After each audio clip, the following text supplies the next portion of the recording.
દિવસ પાદરા તાલુકાની પ્રજા માટે અમૂલ્ય દિવસ છે। કોરોનાની મહામારીમાં જે કોરોનાની બીજી લહેર આવી જેમાં ઓક્સિજનની બહુ જ અછત પડી, લોકો લાચાર થઈ ગયા હતા ઓક્સિજન માટે। તો આવી પરિસ્થિતિમાં હવે કોરોના મહામારી હજી ગઈ નથી, તો કોરોના મહામારીનો સામનો કરવા માટે પાદરા તાલુકાની પ્રજા માટે કીરી ગ્રુપ ઓફ ઇન્ડસ્ટ્રીઝે oxygen plant crossroad hospital private લિમિટેડને ભેટમાં આપ્યો છે, જે પાદરા તાલુકાની પ્રજા માટે અમૂલ્ય ભેટ છે। કોરોનાની ત્રીજી લહેરમાં કોઈપણ ભોગે અમે અડીખમ છે એનો સામનો કરવા માટે।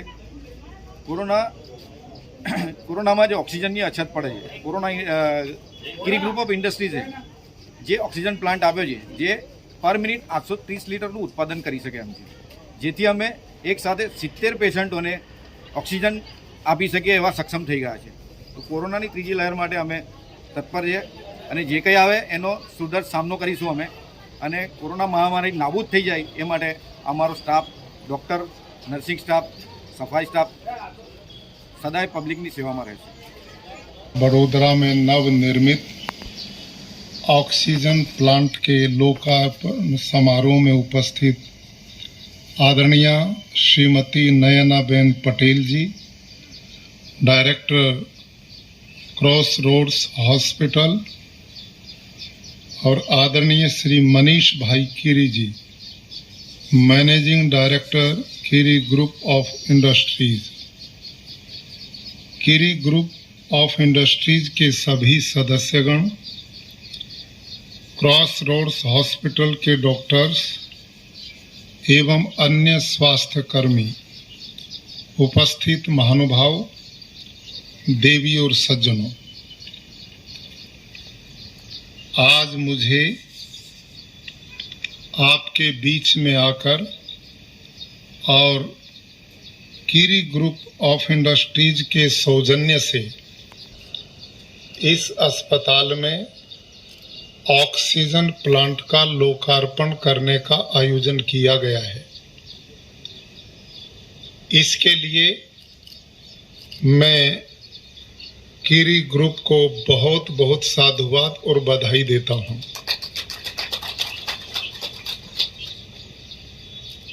आप और हम सब अच्छी तरह जानते हैं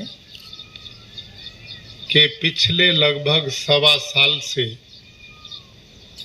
कोरोना की महामारी ने पूरी दुनिया को अपने आगोश में ले लिया और बहुत बड़ा मानवता का इससे नुकसान हुआ है। भारत भी उससे अछूता नहीं रहा। भारत बहुत बड़ा देश है और संख्या की दृष्टि से, जनसंख्या की दृष्टि से हम बहुत सघन हैं, और उसी के साथ साथ हमारे लोगों में ग्रामीण क्षेत्र में कुछ ऐसे भूभाग हैं कि जो इस बीमारी की गंभीरता को बड़ा कम समझते हैं। ऐसी विपरीत परिस्थितियों में ऐसी बीमारी का आना जिसको हम आंख से देख नहीं सकते, जिसके बारे में हमारे डॉक्टर्स, स्वास्थ्य कर्मियों को भी कोई जानकारी नहीं थी। एक युग था कि हम जब ये 1.25 साल पहले बीमारी आई, मास्क भी हमारे पास पर्याप्त नहीं थे, किट्स हमारे पास नहीं थी, टेस्ट करने की व्यवस्था हमारे पास नहीं थी।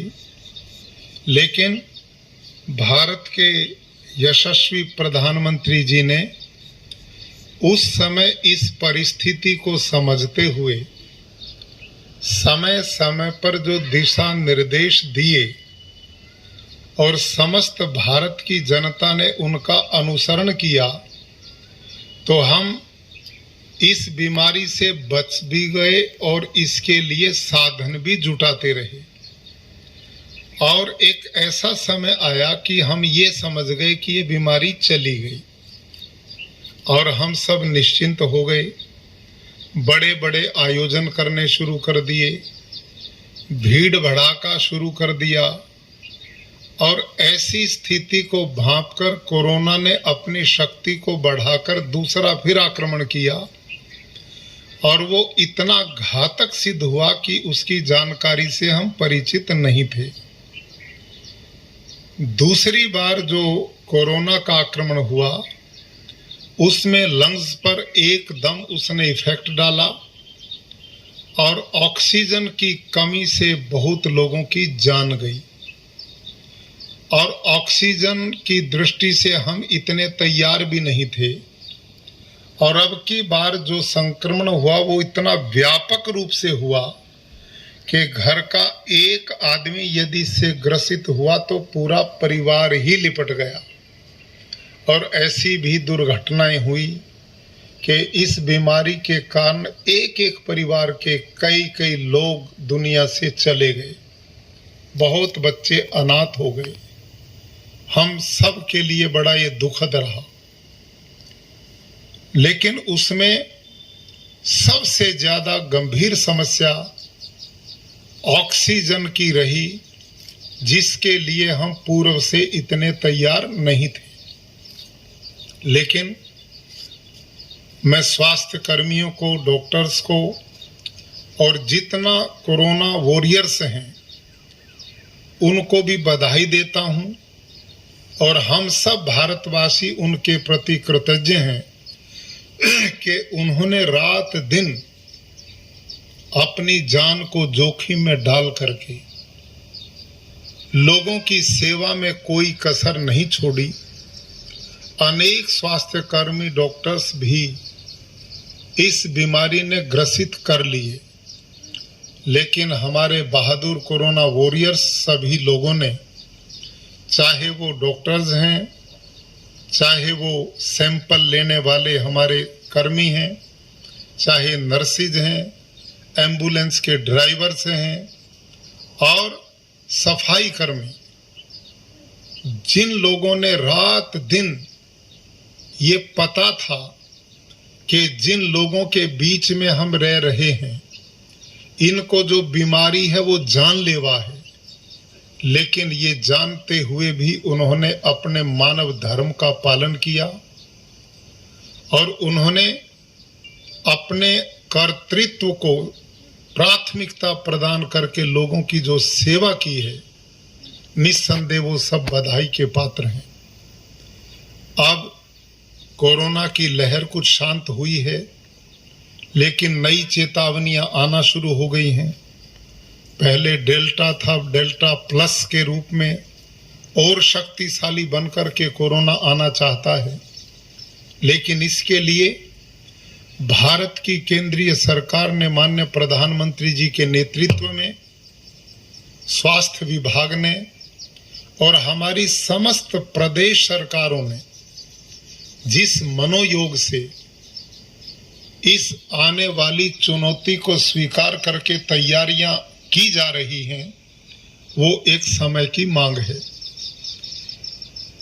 मैं किरी ग्रुप ऑफ इंडस्ट्रीज और इसी प्रकार की जो स्वयंसेवी संस्थाएं पूरे गुजरात में हैं, जिन लोगों ने इस दुख की घड़ी में अपनी इंडस्ट्रीज के स्वरूप को ही बदल दिया और जो अपने लिए ऑक्सीजन पैदा करते थे उन्होंने मेडिकल ऑक्सीजन बनाना शुरू किया और पूरे देश में इसकी पूर्ति का एक संकल्प लिया, वो सभी लोग बधाई के पात्र हैं।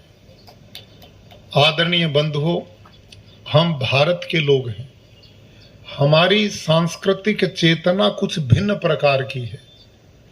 यहाँ बालकपन से पढ़ाया जाता है, सर्वे संतु सुखिनः सर्वे संतु निरामया सर्वे भद्राणि पश्यन्तु माँ कश्चित् दुख भाग भवेत्, कि हम सबको सुखी देखना चाहते हैं, हम सबको निरोग देखना चाहते हैं, हम किसी को दुखी नहीं देख सकते, कष्ट में नहीं देख सकते। उसके लिए हम कर्म भी करते हैं और परमात्मा से प्रार्थना भी करते हैं। और केवल ये नहीं, अपितु हमारे लोगों ने ऐसी दुख की घड़ी में चाहे सामाजिक संस्थाएं थी, चाहे धार्मिक संस्थाएं थी, उन सब लोगों ने आगे कदम बढ़ाकर अपने सामर्थ्य के अनुसार इसकी कष्ट की घड़ी में लोगों की सेवा के लिए आगे बढ़े। राजभवन गुजरात, जिसमें मैंने भी एक युवा अनस्टॉपेबल संस्था का सहयोग लेकर, स्वयंसेवी संस्था का, इस कोरोना की घड़ी में एक अभियान चलाया और उसमें गुजरात के अपने आदरणीय जो उद्योगपति थे उनको भी मैंने जोड़ा और मैंने अनुभव किया कि कितने भले और समाज सेवी लोग हैं। उन्होंने खूब उदारता के साथ इस कष्ट की